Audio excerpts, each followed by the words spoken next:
हमारे जीवन के हर एक अध्याय को देखें तो हम देखेंगे लड़कियां काफी हद तक लड़कियों के दुश्मन बन जाती हैं और इसके काफी सबूत भी है। जैसे खूबसूरती को हमने एक रेस में डाल दिया है और हर कोई ब्यूटी सीक्रेट ढूंढ रहे हैं, लेकिन कोई किसी से शेयर नहीं करना चाहते हैं। और एक कंपटीशन सिर्फ सुंदरता तक नहीं, लेकिन इंटरेस्टिंग बात यह है कि इन सबके पीछे एक सच छुपा है। और अगर हम उस सच को जानकर अपनी सोच बिहेवियर में बदलाव लाए तो हम इस मेंटलिटी से बाहर आ सकते हैं, इसे हम जड़ से खत्म कर सकते हैं। तो चलिए समझते हैं क्या है इसके पीछे का रूट कॉज। नमस्कार दोस्तों, मैं हूं संगीता रॉय और आप सुन रहे हैं रूट कॉज एनालिसिस, जहां हम उन टॉपिक्स पे बात करेंगे जो दिखने में जितना छोटा लगता है उसके पीछे छुपा होता है उतना ही एक गहरा राज। आज का सवाल है, क्या लड़कियां वाकई लड़कियों की दुश्मन होती हैं या फिर एक सोशल ट्रैप है? हम बात करेंगे उन अनस्पोकन चीजों की जहां एक औरत दूसरी औरत की दुश्मन बन जाती है लेकिन पता नहीं चलता है क्यों। जानने के लिए जुड़े रहिए मेरे साथ आरसीए विद संगीता रॉय। चलिए बात करते हैं उन कहानियों का जो हम सब ने देखी है या तो जी है। हम अगर हमारे जीवन के हर एक अध्याय को देखें तो हम देखेंगे कि लड़कियां काफी हद तक लड़कियों के दुश्मन बन जाती है और इसके काफी सबूत भी है। जैसे आज भी अगर किसी पेरेंट्स का पहला बच्चा लड़की हुई तो समाज और खासकर औरतें ऐसे माहौल बनाती हैं जैसे घर में बहुत बड़ी मुसीबत आ गई है। वहीं पर अगर पहला बच्चा लड़का हुआ तो परिवार में खुशी का माहौल। हम खुद एक औरत होकर एक लड़की को खुशी खुशी अपना नहीं पाते हैं। क्या ये एक औरत होकर दूसरी औरत के लिए सबसे बड़ी दुश्मनी नहीं है? आगे जब लड़की धीरे धीरे बड़ी होती है तो हम औरतें उसको डिफरेंट वे में जज करते हैं, उसके रंग को जज करते हैं, सूरत पर टिप्पणी करते हैं, उसकी बॉडी शेमिंग करते हैं और ऐसे ऐसे ताना देते हैं जैसे उसने खुद को ऐसे बनाया है, जबकि हम सबको पता है इसमें किसी का हाथ नहीं रहता है। इवन लड़कियों का सुंदर होना समाज में एक इस कदर मजबूरी बन गया है कि पूरा एक ब्यूटी इंडस्ट्री औरतों की इस डिमांड पे बेस है और इसीलिए हम लड़कियां अपने शरीर और फेस का हर एक इम्परफेक्शन को परफेक्ट करने के चक्कर में फंसे हुए हैं। नाउ इंटरेस्टिंग बात यह है, खूबसूरती को हमने एक रेस में डाल दिया है और हर कोई ब्यूटी सीक्रेट ढूंढ रहे हैं, लेकिन कोई किसी से शेयर नहीं करना चाहते हैं। मुझे याद है बचपन में अचानक अगर किसी का रंग निखर आते थे तो हम उसके पीछे पड़ जाते थे ये जानने के लिए क्या है उसका ब्यूटी सीक्रेट, बट वो कभी नहीं बताती थी, वो छुप छुप के अपना प्रोडक्ट लगाती थी, बिकॉज हम लड़कियां चाहते हैं सिर्फ हम सुंदर लगे। यहाँ पर भी देखिए कैसे हम एक दूसरे से अलग दिखने के चक्कर में दुश्मनी क्रिएट करते हैं।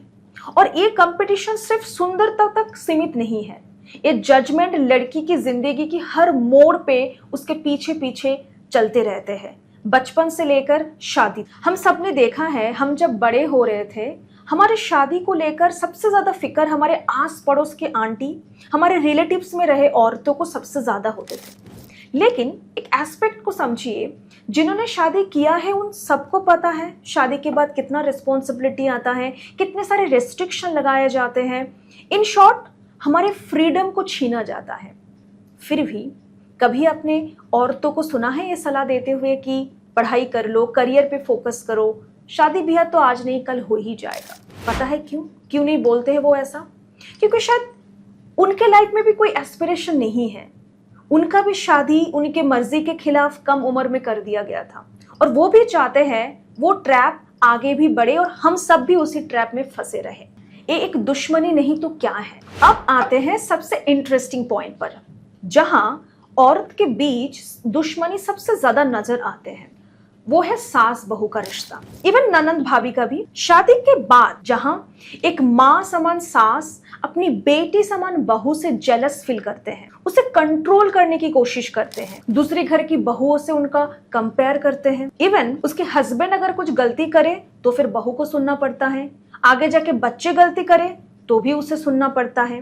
और आप देखेंगे बहू थोड़ा रेस्ट कर ले तो उनको दिक्कत, बहू का तबीयत खराब हो जाए तो भी दिक्कत, क्योंकि खाना कौन बनाएगा, सही से खाना ना बनाए तो दिक्कत। कई बार उनका बिहेवियर इतना कंट्रोलिंग और इंटेंसिव होता है कि ये लगता है कि उनके बहू जो सांस ले रही है उनसे भी उन्हें दिक्कत होती है। मुझे रिसेंटली एक इंसिडेंट याद आया जहां मेरे पड़ोस की एक औरत ने सुसाइड अटेम्प्ट किया था मैरिज लाइफ से फ्रस्ट्रेट होकर, और उसे जब हॉस्पिटल लेके जा रहे थे तो आस पड़ोस में खड़े हुए औरत ये चर्चा कर रहे थे कि यार हस्बैंड वाइफ रहते हैं, बच्चे भी नहीं हैं, फिर भी इनके लाइफ में क्या प्रॉब्लम होता है, इतनी से भी झेला नहीं जाता है, इतना भी काम नहीं किया जाता है। मतलब आप सोचिए, हम औरतों को वे फिक्र नहीं कि वो जिंदा बचेगी या नहीं, क्या एक्चुअल रीजन था इसके पीछे, बट कितनी आसानी से उसको जज कर दिया।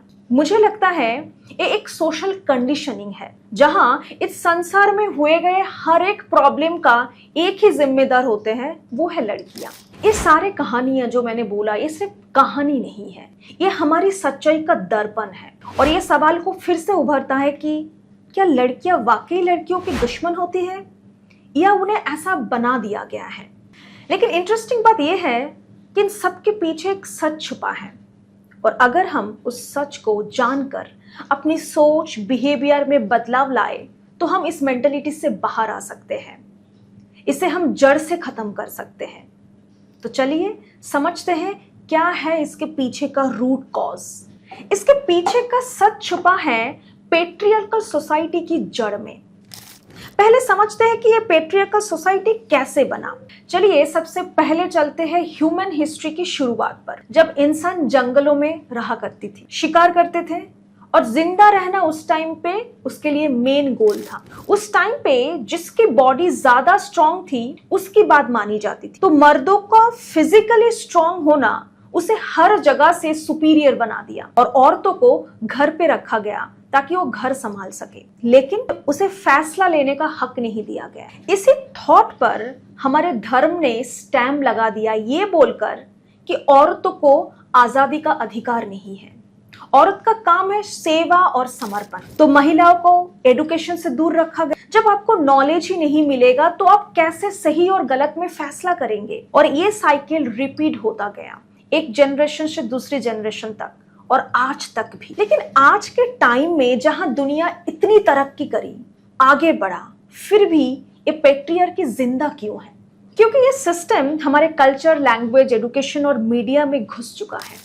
हम अक्सर अनजाने में यही बिलीव करते हैं कि लड़कियों को ज्यादा बोलना सही नहीं है, शादी में कॉम्प्रोमाइज तो लड़कियों को करना ही पड़ता है, घर का हर काम लड़कियों को आना चाहिए, जल्दी लड़कियों का शादी करा देना चाहिए, नहीं तो वो बिगड़ जाएगी। हमारा काम होता है पति का सेवा करना, बेटा खानदान का नाम रोशन करते हैं, और बेटियों को ज्यादा पढ़ा के क्या मिलेगा, क्योंकि उसको तो दूसरे घर जाना है। लड़कियों की शादी भी मुझे लगता है पहले के जमाने में कम उम्र में करा दिया जाता था, ताकि उसमें समझदारी आने से पहले उसको रिस्पॉन्सिबिलिटी में फंसा दिया जाए, फिर वो औरत उसी भेदभाव में फंसे हुए उसी को ही आगे बढ़ाते रहते हैं। तो अल्टीमेटली रूट कॉज ये है कि आज लड़कियों की समाज में ये जो हालत है, ये पुरुष ने बनाया है, लेकिन हम औरत ने उसको आगे बढ़ाया है।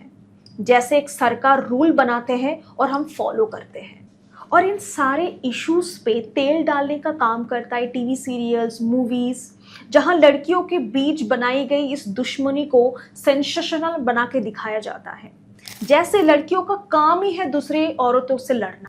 तो फिर हम इस साइकिल से बाहर कैसे आ सकते हैं जो सदियों से बनाया गया है? चलिए अब हम डिस्कस करते हैं इस इशू की सॉल्यूशन पर। सबसे पहला कदम है ब्लाइंडली सब कुछ फॉलो करना बंद करिए। दूसरों पे वही पुरानी सोच, वही घिसे पिटे बिलीव्स थोपना बंद करिए।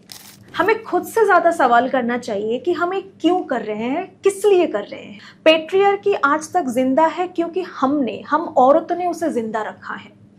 उन्होंने ये सिस्टम बनाया, पर हमने अपने आप को अंडर एस्टिमेट करके उन्हें पावर दिया।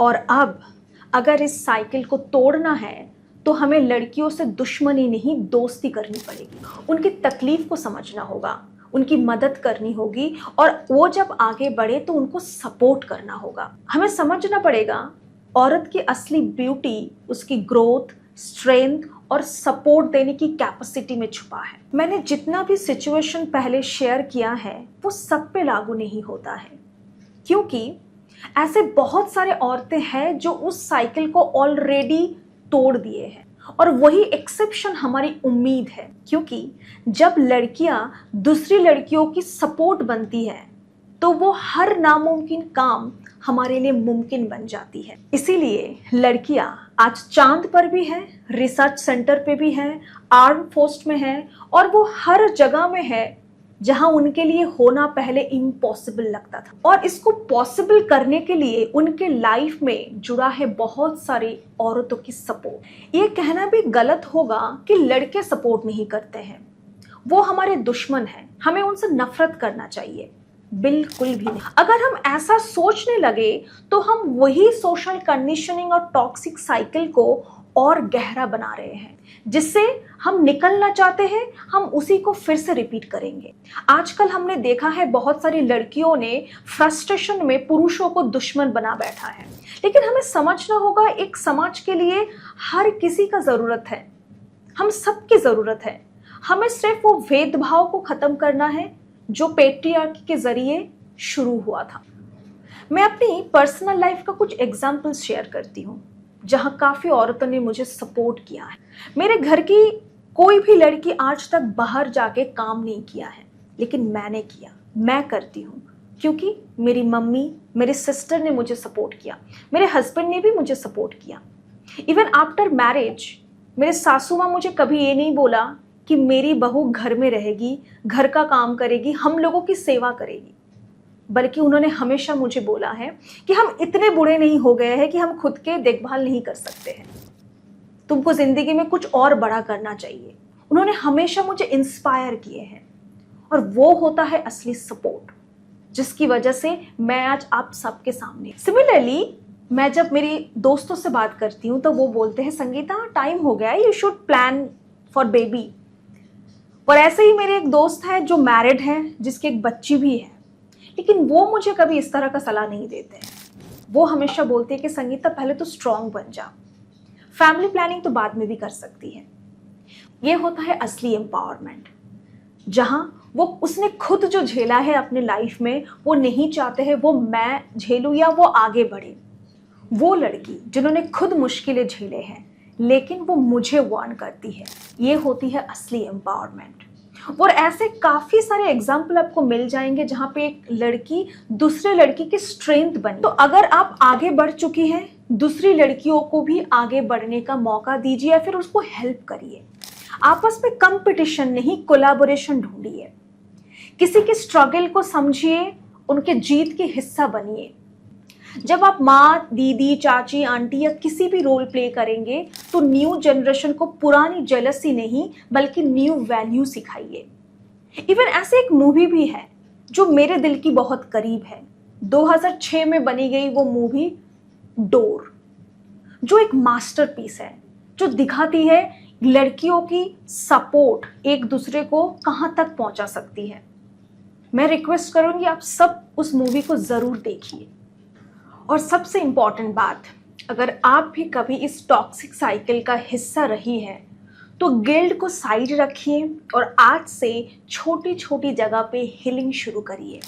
दूसरी लड़कियों को एनकरेज करिए, उसकी तारीफ करिए, उसका हाथ थामिए, क्योंकि आप तभी इस सोसाइटी की पैटर्न को तोड़ सकते हैं। सब कुछ एक दिन में नहीं बदला जा सकता है, लेकिन हर बार जब आप दूसरी औरत के लिए अपना एम्पैथी चूज करेंगे तो आप एक नए जनरेशन के लिए एक सेफर स्पेस क्रिएट कर रहे हैं। और हो सकता है एक दिन ऐसा आए जब ये बस एक कहानी बन के रह जाए कि लड़कियां लड़कियों की दुश्मन हो। ऐसे ही इंटरेस्टिंग टॉपिक का रूट कॉज जानने के लिए RCA with Sangeeta Roy channel को सब्सक्राइब करना मत भूलिए। Thank you, stay connected.